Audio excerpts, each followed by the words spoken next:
Over nearly 15,000 miles, our long-term 2024 Polestar 2 single-motor proved itself as a solid commuter, road trip warrior, and grocery getter. Imagine my dismay, then, as I found out that this single-motor rear-drive model won't be offered beyond the 2024 model year. Sure, all-wheel drive models are still available, but those higher performance variants don't have the well-rounded charm of this far-driving fastback. Although the Polestar 2 isn't a perfect EV, we have good reason to be saddened by the discontinuation of the powertrain that's propelled us through the last year. The single-motor layout bestowed our 2024 Polestar 2 with a variety of virtues, the first of which being its 320-mile driving range. This allowed us to recharge the all-electric hatchback at a similar cadence as we would a car with an internal combustion driving around town while also keeping stops to a minimum on road trip adventures. The Polestar 2 single-motor is one of the few cars that has beat its EPA range rating in our testing, where we drain the battery from 100 to 5% charge by driving at a constant rate of 70 miles per hour. We recorded an impressive 329 miles of real-world range in our evaluation. Rapid charging was another of the 2024 Polestar 2's positive attributes. Its 82 kilowatt-hour battery pack, with 79 kilowatt-hours usable, can recover 159 miles of range in just 15 minutes. We noticed that it would frequently attain and at times exceed its peak charge rate of 205 kilowatts. Especially when we plugged into a level 3 charger with under 30% charge remaining. In fact, 30 minutes is all you need to get back 253 miles. Charging kept the cost of ownership to a minimum, and although we had to repair some damage, the long service interval period of 20,000 miles, or 2 years, whichever comes first, meant we never had to go into the dealer for maintenance in the 14,444 miles we spent behind the wheel. Most of our EV long-termers have cost us nothing to maintain. In total, we spent $1,951.72 on charging, which came out to just 15 cents per mile. Real-world efficiency is solid at 3.1 miles per kilowatt-hour. That matches our long-term 2023 Tesla Model Y, though that all-electric SUV has been cheaper to charge at just 12 cents per mile. However, our long-term 2024 Hyundai Ioniq 6 SE RWD long range has beaten both the Polestar and Tesla in these metrics. We've recorded an average of 3.85 miles per kilowatt-hour in our Avantgarde sedan over the last 2 months at just 11 cents per mile. Though we should note that car is operating in the Pacific Northwest, where charging costs are lower. The single-motor powertrain proved to be plenty powerful for all of our exploits in the Polestar 2. Our sporty EV felt every bit as quick as its 5.3-second 0 to 60 miles per hour sprint.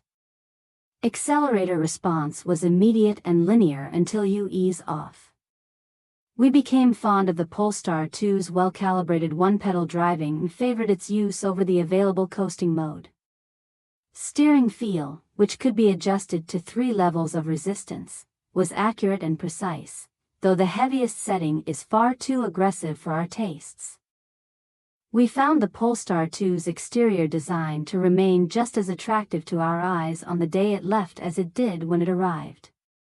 The Volvo-esque Thor's hammer headlights, smoothed-out grille, and strong beltline made a design statement that impressed our friends and family. Yes, the somewhat lifted stance is a bit unconventional, but the Polestar 2 managed to stand out from regular traffic.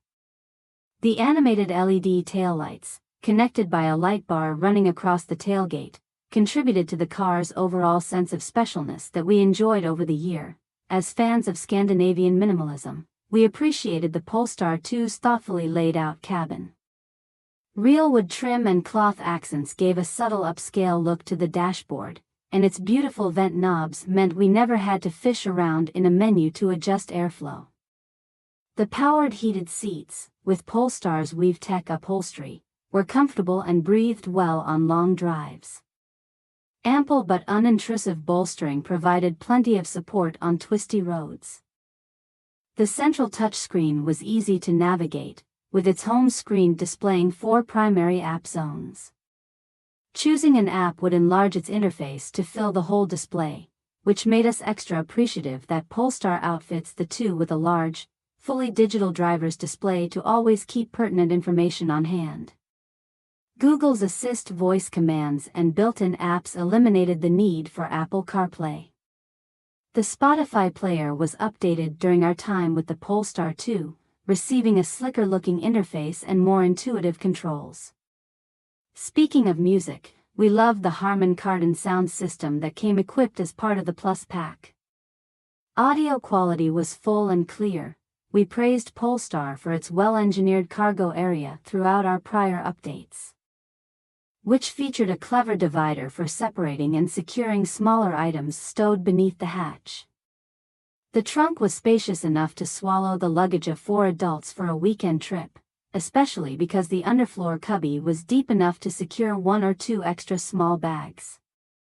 The Polestar 2's hatch had enough straps and pockets to keep single items in place, safe from sloshing around under the car's torquey takeoffs. It would be remiss of us not to extol our Polestar 2's merits as a software-defined vehicle, as it can receive over-the-air updates without connecting to Wi-Fi and relies heavily on computer power to control all aspects of the vehicle's functionality. We were able to schedule updates to download and install at convenient times, usually overnight while parked in the garage.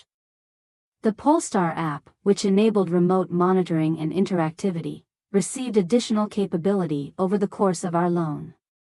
While not as robust as Tesla's app, Polestar's proprietary software was easy to navigate and provided useful features for charging and tracking our test car, while we generally enjoyed the Polestar 2's balanced handling resulting from its 49-51 split weight distribution.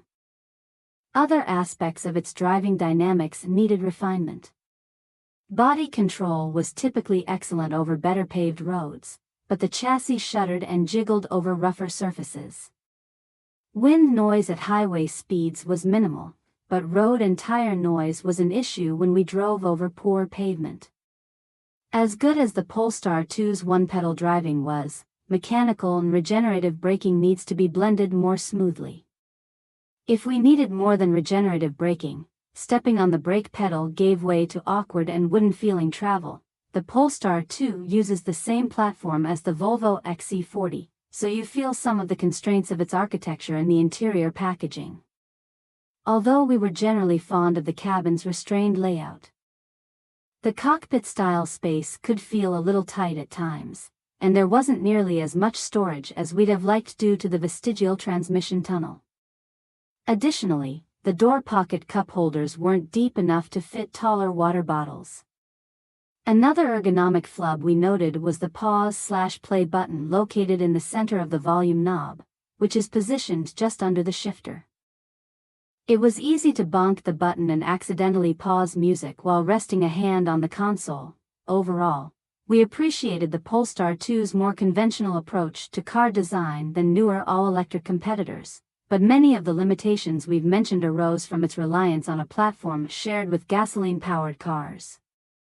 Future Polestar models will use dedicated EV architecture, which should open up more space in the cabin and elsewhere.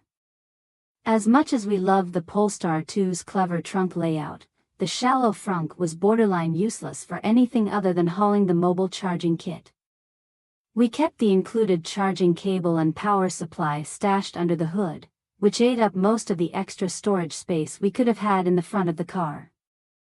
We hope future models don't suffer from these constraints. At face value, the Polestar 2 is a high-tech car, but certain aspects made us wish that it had the same slickness of a Tesla Model 3.